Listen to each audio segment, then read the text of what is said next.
لكن القضية العادلة والإنسان الصادق في دفاع عن مبادئه دائما عنده أمل ودائما مستمر حتى وإن كان حجم الهجوم ضخم جدا ولا يستوعب عقله إنسان. Mais parce que notre cause est une cause juste, impartiale, raison pour laquelle on va garder espoir pour vivre et défendre cette cause noble.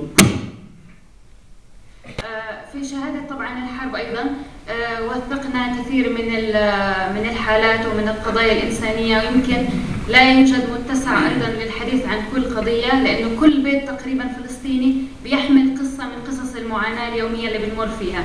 On a enregistré beaucoup de cas de souffrance entre les familles qui ont perdu l'un de leurs chers pendant cette guerre-là. On ne peut pas parler de tous les cas qu'on a vus. On ne montre que quelques cas de ces souffrances. لكن أنا ركزت بفيلمي هنا على شيء بتستهدفه إسرائيل دائما في كل حرب أو في كل شيء هو القضاء على الإنسان بتحويله إلى إنسان معاق. لكن أنا بقولهم اليوم إنه الإنسان المعاق إرادته إن شاء الله حتكون أقوى من الإنسان العادي. Dans mon film, le documentaire que vous avez vu, j'ai essayé de parler des personnes handicapées. Juste pour vous montrer que même avec des séquelles physiques, ces personnages continuent à vivre, à se battre avec espoir. أنا حابة الآن أختم كلامي بس هحكي لكم يمكن قصة كثير صغيرة ممكن تكون مضحكة شوية. J'aimerais conclure mon intervention par une petite anecdote qui va peut-être vous faire rire. عندي بنتي عمرها 3 سنوات. J'ai une petite fille qui est âgée de 3 ans. طبعا كما كل الأطفال الفلسطينيين بتسمع القصف وبتدرك إنه في طائرات بتقصفنا وهي مخيفة. Quand elle entend passer des avions de combat, elle a un sentiment de peur comme tous les petits enfants. هي بتسميها الطائرات المش شاطرة. Alors elle les appelle, ce sont les avions stupides.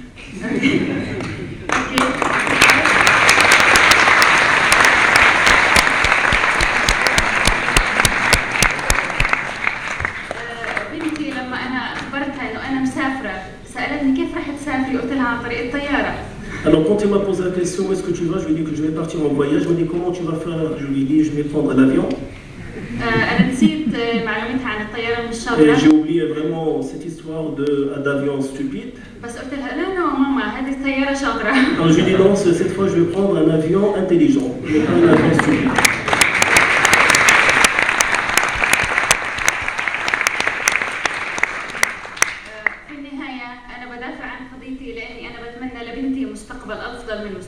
J'aimerais juste vous dire que je défends cette cause-là parce que j'aimerais avoir un avenir plus radieux, plein d'espoir pour ma fille, c'est-à-dire meilleur que le mien.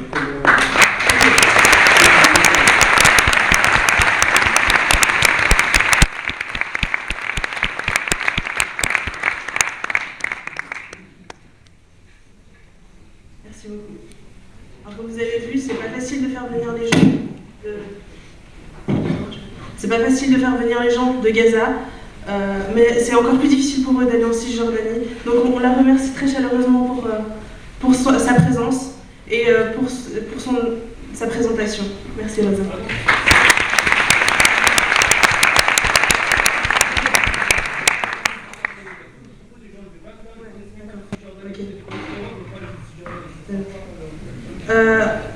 Alors maintenant, on va passer la parole à Monsieur Carlos Amaruga. Carlos Amaruga est conseiller national socialiste. Il est vice-président de la Commission pour la politique étrangère. Il est vice-président de la Commission pour la politique étrangère. Et il est allé à Gaza en 2009, juste après les bombardements. Il est ici pour en témoigner. Voilà, je lui laisse la parole pour environ 10 minutes.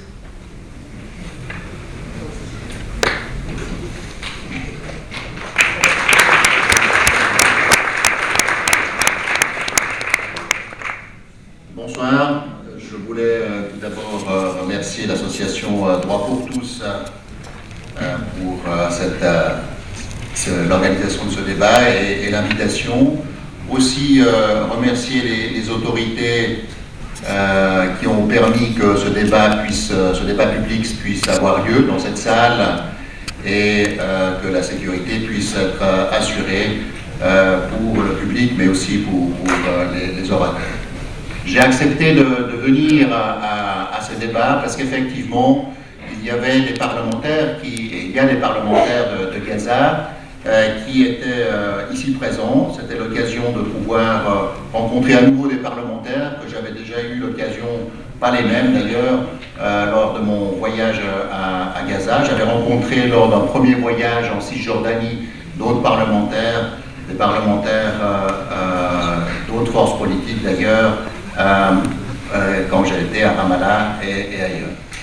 J'ai également accepté de venir parce que je pense que c'est important de pouvoir témoigner, j'y reviendrai tout à l'heure, de ce que j'ai pu voir sur place lorsque je m'y suis rendu à Gaza environ 7 jours, 10 jours après la fin de la guerre, de l'agression sur Gaza, la fameuse opération dite Plomb Durci, et que ce que j'ai pu voir et ce que j'ai pu constater sur place, il me semblait que c'était important de le dire. Et aussi de venir ici, parce que je reste persuadé que pour sortir de la situation de conflit, des conflits armés qu'il y a au Moyen-Orient, la seule possibilité pour avancer, c'est le dialogue, c'est de ne pas jouer les ostracismes, de ne pas marginaliser les acteurs, des acteurs qui sont importants. En cela, je suis dans la ligne de ce qui est la position de la Suisse, et je pensais que c'était opportun. Je signale ici, et j'aimerais quand même saluer, que pendant ces années à la tête du département fédéral des affaires étrangères, Micheline Calmiret a fait preuve de courage. Elle a fait preuve de courage parce qu'elle a rappelé les principes du droit international, du droit humanitaire, des droits de l'homme, à tous les acteurs étatiques et non étatiques. Et cela lui a valu parfois des réprobations, mais je pense que le fait de rappeler que tout un chacun est tenu au respect de ces principes est quelque chose qui est extrêmement important.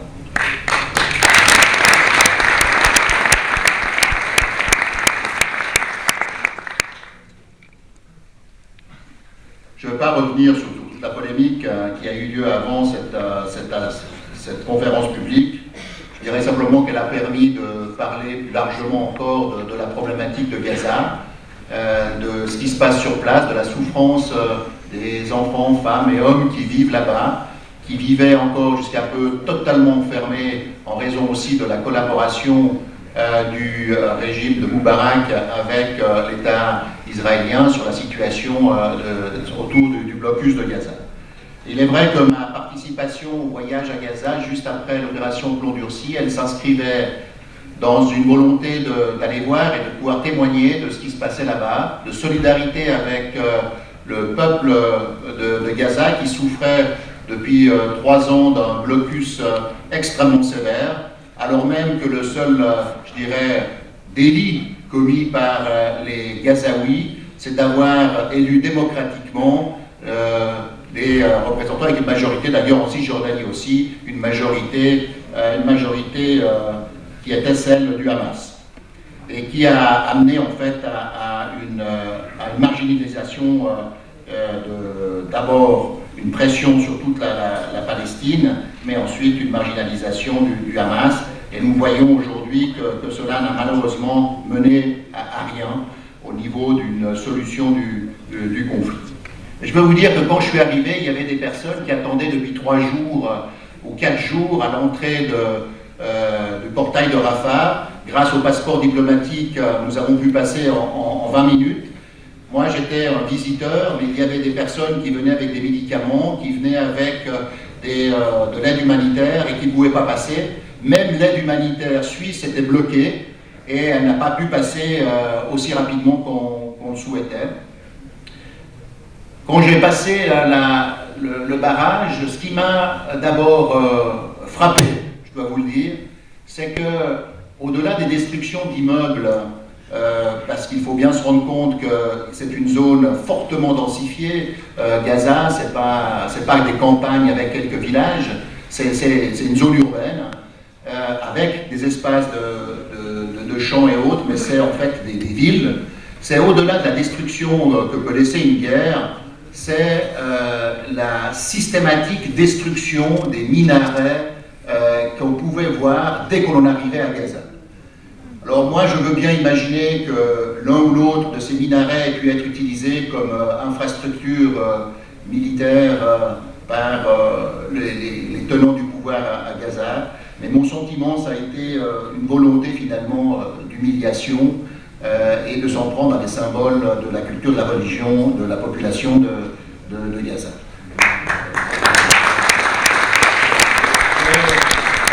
Deuxième élément qui m'avait frappé, que j'ai pu voir pendant ces 3 jours que je suis resté, ça paraissait une éternité, mais c'était 3 jours, c'était la volonté systématique de détruire toutes les infrastructures, pas seulement, je veux dire, de sécurité ou militaire, ça je pense que dans un conflit militaire, cela c'est les objectifs, mais aussi toute la question de la police.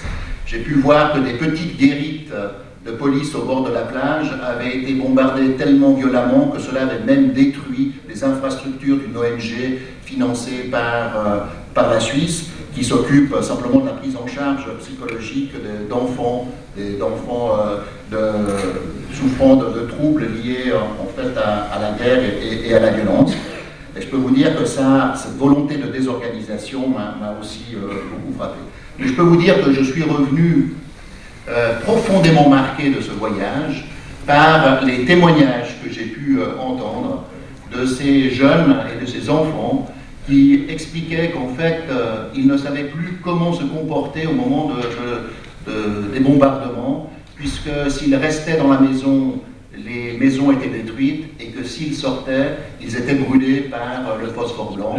Et la situation de terrible désolation, qui a été confirmée, et ça recoupe ce qui a été dit tout à l'heure, qui a été dit par ce psychiatre qui travaillait dans un projet soutenu par la coopération au développement de la Suisse, qui montrait effectivement que l'un des objectifs qu'il y avait eu dans le cadre de cette guerre, de cette agression, c'était de créer la peur au sein de la population, mais aussi auprès des jeunes et des enfants, avec des éléments extrêmement ravageurs, dans la mesure où ce psychiatre expliquait comment ces enfants, en fait, perdaient la confiance dans les parents, puisque les parents n'arrivaient pas à les défendre contre la menace qui pesait sur eux, et donc avec aussi des problèmes énormes dans la gestion. Dans la gestion des relations effectives, avec des conséquences à long terme sur toute la génération. Je peux vous dire que tous les 4 parlementaires, nous sommes partis à Gaza, après notre voyage qui a duré 3 jours, il était prévu de faire 2 jours, nous sommes restés 3 jours parce que nous avons été bloqués à l'intérieur de Gaza, nous ne pouvions pas sortir à cause de menaces de bombardement du poste de contrôle de Rafah, on l'a vu par l'aviation israélienne. Nous avons tous dû malheureusement consulter des psychiatres ou des psychologues pour, je dis les parlementaires, par la violence de ce que nous avions vécu en si peu de temps.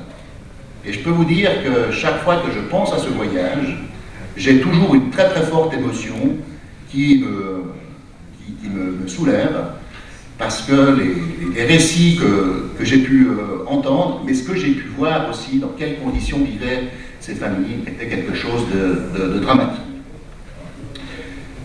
Et en venant ici, mon engagement politique, c'est effectivement celui d'amener d'abord à rompre ce blocus. Ce blocus qui est un blocus d'abord médiatique, à savoir qu'on entend souvent qu'une seule version de ce qui se passe sur place, la version dominante, et je dirais de la version finalement de l'État d'Israël. Il était important de pouvoir amener une autre version, c'est-à-dire le blocus de la communication. Deuxième chose, c'était effectivement d'essayer d'œuvrer dans le cadre de mon parti, mais aussi dans le cadre du Parlement plus largement, dans le fait d'obtenir que ce blocus soit levé, ou qu'au moins il y ait des solutions qui puissent être trouvées pour que l'on puisse le rendre plus perméable.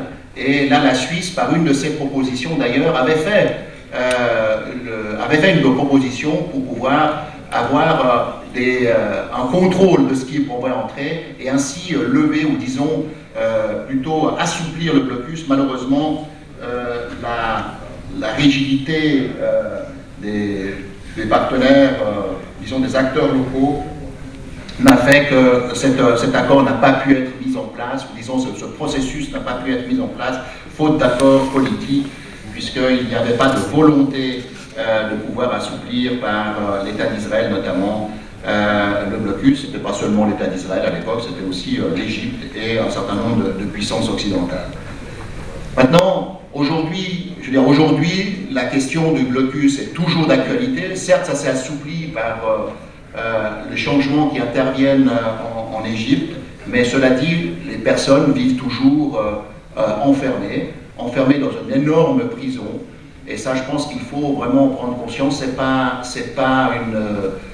une vue de l'esprit, c'est une réalité. Il y a des jeunes, des gens peut-être qui ont même mon âge, qui sont moins jeunes, qui n'ont jamais pu quitter Gaza parce qu'on leur laissait pas l'opportunité de sortir. Non pas que ce soit les autorités de Gaza qui les empêchaient, mais parce que soit Israël, soit l'Égypte empêchaient la sortie. Je rappelle ici qu'il y a eu un groupe de rap qui est venu dans l'opération Genève-Gaza, et on m'a demandé d'intervenir parce que à Gaza, en fait, ceux qui organisaient le déplacement pensaient que ces jeunes étaient bloqués par les autorités du Hamas, qui n'appréciaient pas trop apparemment le rap, et qu'ils ne voulaient pas que ce rap puisse venir ici, jusqu'ici. Et dans les faits, il s'est avéré, après une multitude de téléphones, alors qu'ils avaient été amenés dans le salon VIP pour pouvoir passer la frontière, c'était les Égyptiens qui bloquaient la sortie de ces jeunes, qui venaient amener un discours. Donc je tiens là à souligner cet enfermement qu'il s'agit aujourd'hui de casser. C'est ma présence ici, elle participe à cela. Elle participe à cela, et je pense qu'il y a des pressions à faire pour que le droit international humanitaire, tout particulièrement, qui sont les conventions de Genève, donc les conventions de cette ville, de ce canton, soient respectées, et soient respectées finalement par tous les acteurs. Il est effectivement important de faire pression pour que cette politique de colonisation des territoires occupés soit stoppée.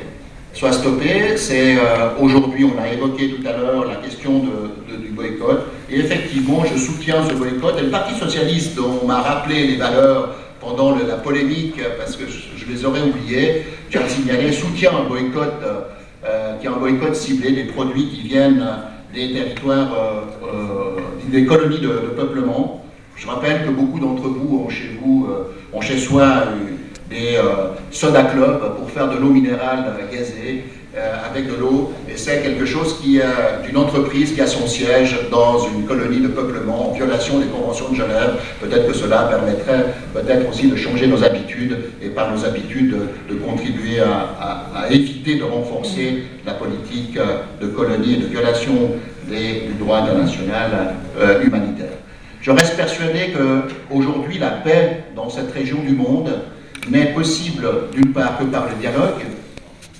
Elle n'est possible que par le dialogue, mais par le respect, je le disais tout à l'heure, du droit international, des résolutions qui sont adoptées par l'ONU, notamment le respect des frontières de 67, qui figurent dans les conventions de 142 et 238. Je pense qu'il est indispensable que cela soit fait, et que toute modification de ces frontières, comme cela se passe ici en Occident, se fasse avec l'accord des parts et d'autres, et pas de manière unilatérale.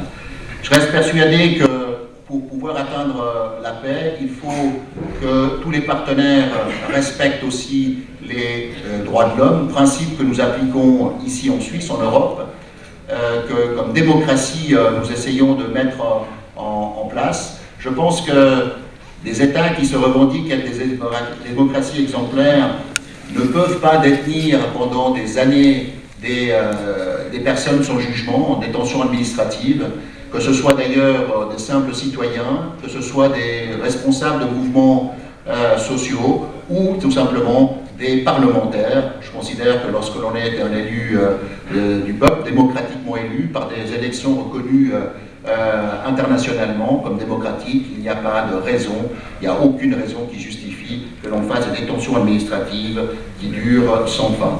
Mais ça veut dire aussi, et je reste persuadé, et je le dis aujourd'hui encore ce soir, c'est que tout le monde doit respecter ces principes. Ces principes doivent être aussi respectés par les organisations politiques qui régissent la Cisjordanie et qui régissent Gaza. Il n'y a, de mon point de vue, pas de justification à ce qu'il y ait la peine capitale qui existe. Il n'y a pas de raison qu'il y ait des détentions pour délit d'opinion, que ce soit en Cisjordanie ou à Gaza, et il n'y a pas de raison que des pressions soient faites sur des militants qui ont des positions différentes. J'espère simplement que, par ma contribution aujourd'hui, et peut-être après dans le débat, l'on puisse aussi faire passer le message qui est que ces principes qui ont fait la force de notre démocratie ici en Suisse, le respect du droit, le respect des droits de l'homme, le respect des minorités, le respect des opinions de l'autre, puissent aussi être entendus à Gaza, être entendus en Cisjordanie, mais aujourd'hui surtout en Israël, parce qu'en Israël, je pense qu'aujourd'hui, il n'y a pas de commune mesure par rapport à la violation systématique et non, disons, continuelle du droit international qui est là depuis des décennies, et cela empêche naturellement le légitime droit du peuple palestinien à son État indépendant et dans des frontières reconnues internationales. Merci.